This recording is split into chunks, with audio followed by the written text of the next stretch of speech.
Сәлеметсіздер ме, құрметті көрермендер? Бұл сонымен қалай бағдарламасы. Сіздермен мен Ақбөпе. Бұл жерде біз өмірде әрқайсымызға қажетті тақырыптарды қарапайым әрі ашық түрде талқылаймыз.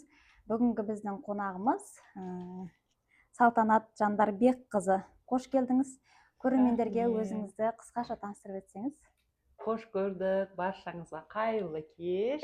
Менің есімім Салтанат Жандарбекқызы. Мен Шымкент қалалық опера балет театрының солистімін. Қош келдіңіз. Алғашқы сұрағымды қойып кетейін. Сахнаға алғаш шыққан сәтіңіз есіңізде ме? Қалай болды? Есімде. Ең бірінші шыққан сәтім ол Жамал Омаров атындағы бірінші музыкалық мектепте болған.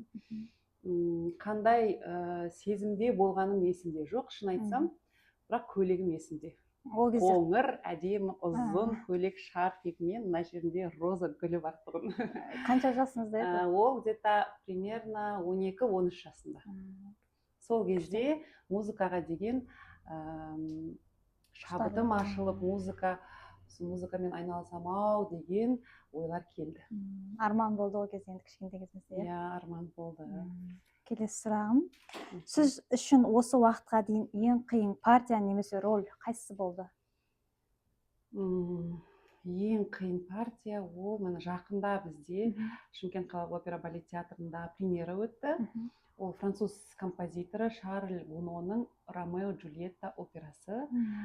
Сол операдағы Джульеттаның партиясы өте қиын, өте күрделі, тем более француз тілінде.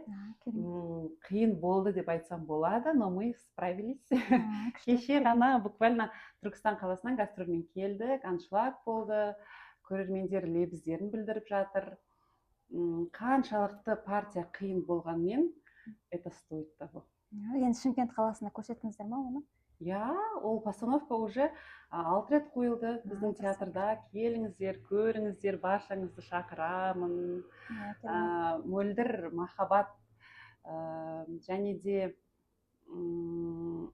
керемет музыка, керемет персонаждар, керемет декорация, костюмдер. Арнайы осы операны қоюға Франциядан француздар шақырылды. Арнайы тіктірілді ба? Арнайы тіктірілді. Француз режиссер келді. Жоғары дәрежеде қойылды. Сол үшін баршаңыз шақырамын. Жақсы. Келіңіздер, көрермендер. Келесі сұрағым. Жалпы жаңа рөлді сіз өзіңіз таңдап аласыз ба, әлде сізге таңдап береді ме? Мен өзім таңдамаймын. Бізде директор, бізде театрдың басшылығы өздері жаңағы солисттің даусына қарай, солисттің шамасына қарай рөлді береді, партияны береді. Өзіңіздің неңізге қарай ғой, түріс неңізге қарай? Даусымызға қарай. Мен мысалы лирическая сопрано, сол жаңағы дауысқа қарай, мысалы Джульетта партиясын берді. Шамаға қарай дегендей. Керемет, Қай композитордың музыкасын орындау сізге қиын болды? Қиын ба? Әр композитордың шығармасын орындау, ол негізі қиын деп ойлаймын мен. Ол кішкентай бір ән болсын, кішкентай бір романс болсын, немесе ария болсын, жаңағы адамның жүрегіне жеткізу, ол оңай емес. Ол үшін жаңағы бүкіл әннің текстін, бүкіл музыкасын, бүкіл тарихын зерттеп, жаңағы мына адамның жүрегіне дейін барсыншы, осы ән деген ниетпен орындасаң ғана жетеді. Сол үшін ана композиторды орындау оңай, ана композиторды қиын деп бөле алмаймын. Күшті, керемет. Әрқайсысын сезініп, әрқайсына мән беріп дегенде күшті. Келесі, кейіпкердің эмоциясын сезіну үшін қандай әдіс қолданасыз? Кейіпкердің негізі кейіпкерді сезіну үшін, мысалы, Джульетта партиясын берген кезде, мен ең бірінші сол Джульетта қандай болды екен, қандай қыз болды екен. Ол 15 жасар қыз болған. Қандай сезімде болған екен. сол композитор осы музыканы жазған кезде қандай сезімде болған екен, не ойланып жазған екен деген мен өз-өзіме көп сұрақ қойдым. Осы партияны жақсы орындап шығу үшін бір ай или даже бір ай емес, 2-3 ай мен Джульетта болып жүрдім. Салтанат ол сахнаның сыртында қалды, мен Джульетта болдым. Бүкіл жан тәніңізбен кіріп кеттіңіз. Бүкіл жан тәніммен көп сұрақтар қойып, сол музыканы зерттеп, композиторды зерттеп, сол Джульетта жаңағы Ромеоға өзінің махаббатын білдірген кезде қандай сезім, мысалы біреуде ондай сезім бар, біреуде жоқ, біреу мысалы эмпатичный, а біреу холодный. Мен мысалы өмірде очень холодная. Ол Джульетта, она очень нежная, такая 15 жасар қыз, ойлаңызшы, бірінші рет ғашық болып жатыр, и сол махаббатты мен жаңа зрительдерге көрсетуім керек. Бере алуым керек, сезіндіруім керек. Да, чтобы они сидели и плакали, когда они умирали от любви. И олардың ең соңғы сөзі, жаңағы Ромео ол ят ішіп өледі, Джульетта соны қарап, өліп жатқанын қарап, өзіне жаңа пышақ салып өлтіреді да. Екеуі бір-бірін құшақтап өліп жатқан кезде айтатын сөздері: пусть нас Бог простит за то, что мы убиваем себя ради любви. И соның бәрін сезіну, ой, ол прям өте андай күрделі жұмыс. Сол үшін жаңағы партияны берген кезде, сол партияның жаңа персонаждың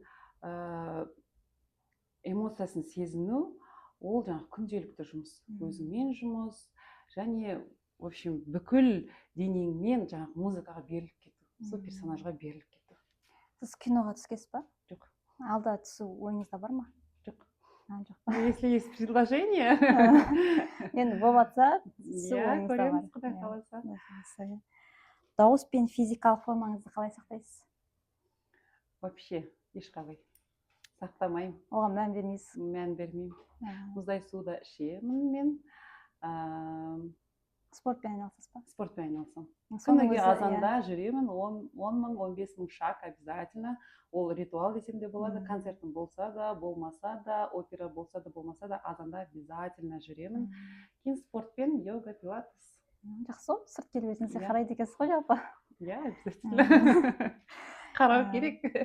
Солист болуға итермелеген ең шешуші кезең қайсысы болды?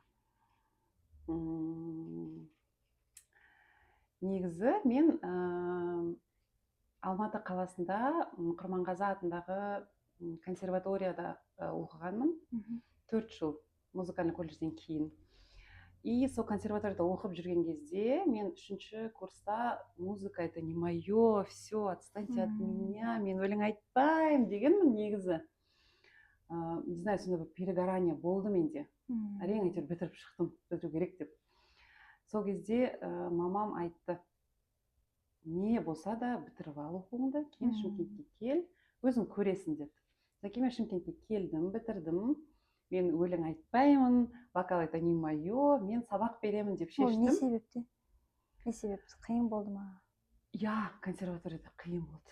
Қиын болды. Это, понимаете, вот әнші сахнаға шығады, әдемі болып шығады, боянады, жаңағы әдемі көйлектермен шығады, и ойлайды: о, ауыздарын деп ашады, болды, сонымен жаңағы жұмыстар оңай деп ойлайды да. Негізі ол өте күрделі жұмыс, и стресс деп ойлаймын мен. Организмге де стресс, и жаңағы ана звукты іздеп табам дегенше ол да стресс. Бір күн дауысың шықпай қалса, ол да депрессия. Неге мен дауысым шықпайды деп депрессияға кететінмін мен сол консерваторияда.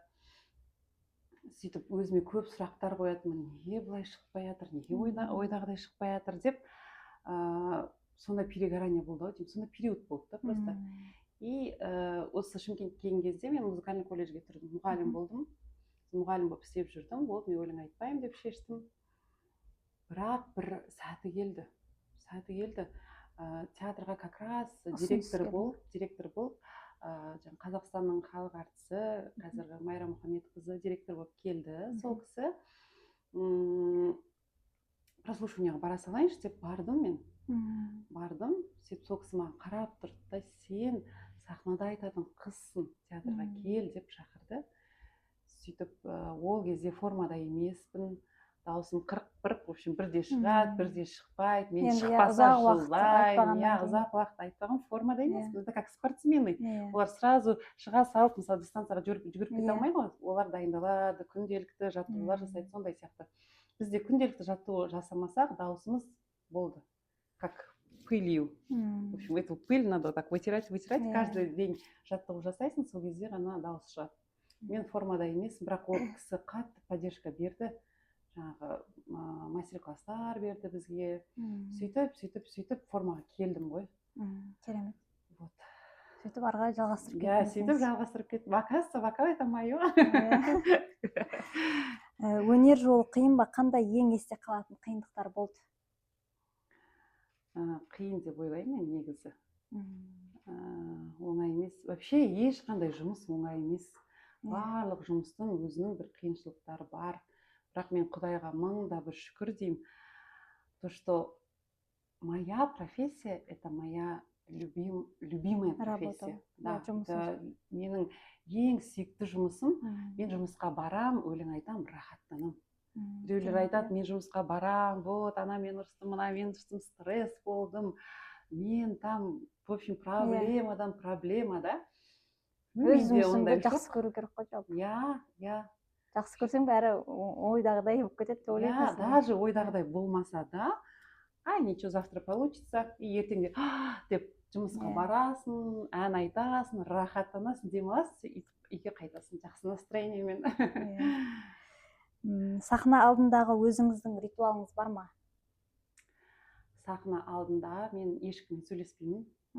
Концерт болып жатса, немесе опера болып жатса, ешкіммен сөйлеспеймін. Бүкіл фокусты соған қоямыз. Бүкіл концентрацияны сол концертке, сол операға наушниктемін. Комнатная температура сушим. Обязательно 2 литр. 2 литр баклажка қойып қоям. И целый опера болып жатқан кезде сол суды ішіп. Ол жақсы екен, сөйлеспейтінсіз. Біреу ашулы болып келуі мүмкін. Соның өзі де адамға әсер етеді. Әсер етеді. Гастрольдік өмірдің ең үлкен плюсы мен минусы қандай? Ой, гастрольдік өмір, ол вообще кайф. Минусы жоқ. Сізге ұнайды ғой? Иә, ұнайды. Жақсы ғой? Күшті. Сен сахнаға шығасың, әдемі болып өлең айтасың, еще басқа елді көресің, басқа қаланы көресің. Керемет, иә. Сөйтіп қошеметтер аласың, риза болып қайтасың. Керемет, күшті. Не профессия, мечта. Өнер сіздің өмірлік философияңызды қалай өзгертті? Жалпы өзгертті ме? Менің ойымша, өмірлік философия ол адам осы өмірге бір миссиямен келеді. Әрбір адамның өзінің бір миссиясы бар. И басқа адамға өзінің бір пайдасын тигізу үшін келеді деп ойлаймын. Өнерде мысалы мен ән айтам, халық тыңдауға келеді, халық бір эмоция алса екен, бір жағымды, бір рахаттанып демалса екен, именно әнді тыңдаған кезде, музыканы тыңдаған кезде, бір жақсы көңіл күйде қайтса екен деген жаңағы ниет бар менде. Сол адам рахаттанып, рахмет, бүгін күшті кеш болды, мен үйге рахаттанып кеттім деп үйіндегілерге жаңағы өз эмоциясын айтса, ол уже бір миссия. Мен миссиямды орындадым деп ойлаймын. Осы философия. Керемет. Егер опера әншісі болмағанда қандай мамандық таңдар едіңіз? Кіші кезімнен негізі мен милицейский болып деп армандайтынмын. Не знаю почему, вообще не в тему, да? Полицейский, милицейский болам деп айтатын едім мамаға. Кейін мама мен биге берсін, кейін мен балерина болам дедім. В общем, ол кішкентай кезде арман бәрі жан-жаққа келеді. Сол ғой. Сөйтіп балерина болам дедім, балерина биге бардым, биге 8 жыл бардым, содан кейін музыкальный школаға берсін, кейін әнші болам дедім. В общем, сондай. Полицейский болатын едім, наверное. Сізге өзіңізге пір тұтатын адамыңыз бар ма? Актриса, әнші болмаса? аттар. айтып кетсеңіз.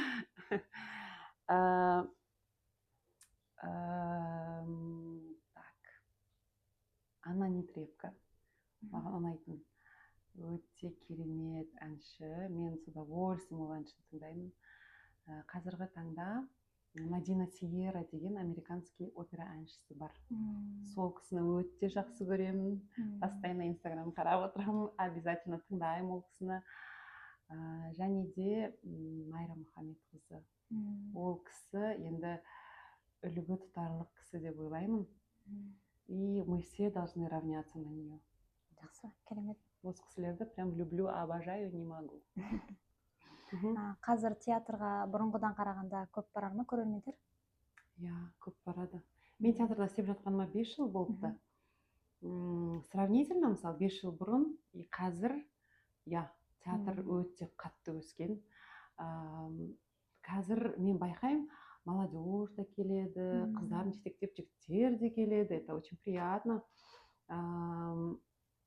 Кәдімгідей инстаграм парақшаға жазады, сіз айтасыз ба, или кім айтады екен деп поклонниктер, жаңағы театрдың поклонниктері бар, театрдың оқырмандары өте көп, және де почти постоянно аншлаг. Полный зал. Керемет. Әрбір кейіпкерді орындаған кезде сіз сол кейіпкердің мысалы орындайтын кітабын оқисыз ба, қалай ол кейіпкерге енесіз жалпы? Негізі мен ойлаймын, бізге опера, мысалы осындайда опера, Ромео и Джульетта операсы қойылады, сен Джульеттаның партиясын орындайды деген кезден бастап полный тарихын зерттеу. Кітабын оқу, обязательно жаңағы Шекспир кім екен, ол қай жердің тумасы, Шарль Гуно, қандай композитор, басқа да қандай опералар бар дегенде сияқты. Бұл музыканы ол қандай ғасырда жазған, ол не үшін жазған, чем он вдохновлялся, сондай сияқты зерттеу керек. Бүкіл операның кітабы болса, кітабы болмаса, басқа да бір деректер. Бұрында, мысалы, Джульеттаны айтып кеткен әншілерді обязательно тыңдау керек. Ол не только вокально, оркестровый музыкасын да тыңдау керек. Сонда ғана бүкіл музыканы сезінесің деп ойлаймын. Бүкіл сомдайтын рөліңіздің бәрін, кейіпкерін сөйтіп ішіне бүкіл оқып, зерттеп. Обязательно. Жақсы, керемет. Сомдаған кейіпкеріңіз бар ғой енді. Сол сомдағаннан кейін сол рөлден шыға аласыз ба, или өмірде солай жүресіз ба? Шыға алмай, сол Джульетта болып мысалы. Операны айтып болғаннан кейін Джульетта болып жүресің. Біраз уақыт жүресің. Сізді уже андай көрермендер де сөйтіп қабылдап қалған шығар. Иә, бізде даже, біз мысалы Ромео и Джульетта екеуміз жаңағы махаббатты ойнаймыз ғой сахнада. Махаббатты ойнаймыз, құшақтасамыз, бізде постельный сцена бар. Инстаграмға да адамдар жазады, екеулердің араларында что-то бір нәрсе бар деп жатқан. Жоқ, вы что? Жоқ, олар что-то это деп та. Әртістердің өмірі сондай. Біз, значит, жақсы ойнап жатырық, бізге сеніп жатыр, ол да аха деп күледі та. Сондай сияқты. Оның бәрі енді сахнада қалады ғой. Бірақ соны ойнап болғаннан кейін әсерін береді. Өмірде әсерін береді. Иә. Сары ойлайсың. Сөйтіп қабылдайтындар да бар десеңші солай. Иә, қабылдайтындар да бар. Мен мысалы шашымды боядым, Джульеттаға ұқсайын деп. Хотя мен де вот как сіздікіндей потемнее у меня чуть волосы негізі в жизни. Осылай светлыйға боядым, сәл Джульеттаға келейін деп. Жарасып тұр өзіңізге әдемі. Керемет. Сіз сахнаға шығар кезде қобалжисыз ба? Иә, обязательно. Ол кезде не істейсіз? Қобалжып тұра беремін. Қобалжисың. Сахнаға ойлайсың қазір, блин, мен ана нотаны алуым керек, оны қалай алам деп қобалжисың. Алға шыққан сахнаның алдында. Но сен сахнаға уже аттаған кезде сен сол персонаж боласың, Джульетта боласың, немесе Ажар боласың, басқа да. Сол болып кеткен кезде уже зрительдерді ойламайсың, тек сахна, сол событие, сол кезде қобалжу тоқтайды. Өзімен өзі автоматически тоқтайды әйтеуір. Но если бывает случай, сөзін ұмытып қалатын да жағдайлар болады, все мы люди, не роботы. Бывает такое. Или там режиссер айтады, ты там стой на этом месте, а сен басқа жақта жүрсің. Оны зрительге, я стою не на своем месте деп айтпайсың ғой. сен уже импровизация жасап жаңағы вот это и есть профессионализм негізі. Импровизация жасап рөлді алып кету. иә, рөлді алып кетесің, как будто так и надо было, басын көтересің да деп даже басқа сөздерді айтып кете бересің. Пусть простят на зрителей, но бывают такие случаи. Алғаш шыққан сәтіңіз рөлде есіңізде ма? иә, ол Қыз жібек осыдан 5 жыл бұрын. Қыз жібекке аяғым дірілдеп, қолым дірілдеп, даусыма деп дірілдеп сөйтіп шыққанмын. Өте қатты қорыққанмын мен. Қатты қорқып, прям как страшный сон. Сейчас я вспоминаю. Қазір уже үйреніп кеттіңіз, иә? Қазір үйреніп кеттім. Сол кезде еще бәрі келген туысқандарым бәрі бірінші рет салтанатты рөл ойнайын деп жатыр, кәні бәріміз көрейікші деп. Бірақ ол сырттан білінді ме сіздің қобалжығаныңыз? Білінбеді дейді, бірақ мен өте қатты қобалжыдым. Ішімде прям буря болды ғой. Сол буря болып, аяқ қол дірілдеп. я спела, как я спела, я не помню. Мен айтып болдым, сол есімде. Дауысыңыз да діріл болды ма сол кезде? Болды, иә. Оңай болған жоқ, болды. Дірілдеп, әйтеуір айтып шықтым. Керемет. Иә, зато честно. Көрермендер білмейтін сахна артында қызық немесе күтпеген жағдайлар қандай болды? Басыңыздан өткен ба сондай? Көрермендер білмейді. иә, өткен. Соны кейін айтып берсеңіз. Ол мен ана концерт бердім да, камерный концерт театрдың фойесінде. Қатты ауырып тұрдым. Сол концерт берер кезде бір 2 күн қалғанда мен қатты ауырып қалдым. Прям тамағым шықпайды, гүр деп сөйлеймін. Мен ән айтуым керек, тем более бір 15 шығарма айтуым керек. Ужас, у меня паника, что делать? Ешкім білмейді, ол халыққа сен не объяснишь? Менде ауырып тұр, менде проблема емес, там мен күйеумен ұрысып жүрмін деп ешкімге айтпайсың. Сен ақша бердің ма, шығып өз жұмысыңды істеу керексің. Должна подарить радость. И не істеймін. В общем, сахна сыртына кипяток алдым. Бір әнімді айтам, сахнаға сыртына шығам, кипятогымды ішем. Қайттан бір әнді алам, қайттан шығам, кипятогымды ішем. Әйтеуір сөйтіп айтып шыққам. Көрермендер білмейді оны? Жоқ, көрермендер білмейді. Білмей кетті десеңізші. Сол ғой білмей кетті. Сіз үшін өнердің осы әлемдегі миссиясы не? Миссиясы ол халыққа эмоция сыйлау. Музыканы жаңағы тыңдаған кезде демалатындай ма? иә, демалатындай, бір жүректі ояту, чтобы в животе были бабочки. И ол концерттен кейін шығып, деп окрыленный болып бір жұмыс істегісі келіп, немесе бір болды, мен ертеңнен бастап там не знаю, мен рисованияға барамын, ертеңнен бастап мен жүгірем деген бір өмірге деген құштарлығы ашылса, сондай бір ашылса, то ол күшті миссия. Керемет. Тыңдап отырған адамдарға шабыт беретін бір ой немесе тілек айтсаңыз? Менің тілегім баршаңызға, барша тыңдап отырған біздің тыңдармандарымызға найти свое призвание. Вот. Әр адам бұл өмірге просто так келмейді. Әр адамның өзінің жаңа айтқандай бір миссиясы бар. Әр адамның ол қандай да, мысалы, жаман жақсы деген жоқ қой негізі. Бірақ бір адамдар айтып жатады, ой, мынау адам нашар, мынау адам жаман деп ше. Бірақ жаман жақсы деген жоқ. Даже түрмеде отырып убийство жасаған адамның ішінде де жақсылық бар. Сол үшін разглядеть в любом человеке красоту, жақсы жағын, и жаңағы сол әр адам өзінің жаңағы өмірде өз өмірін тапса екен деймін. Профессияны да таңдаған кезде не так, что вот мне родители сказали стать экономистом, я стала экономистом емес, именно что ты хочешь на самом деле.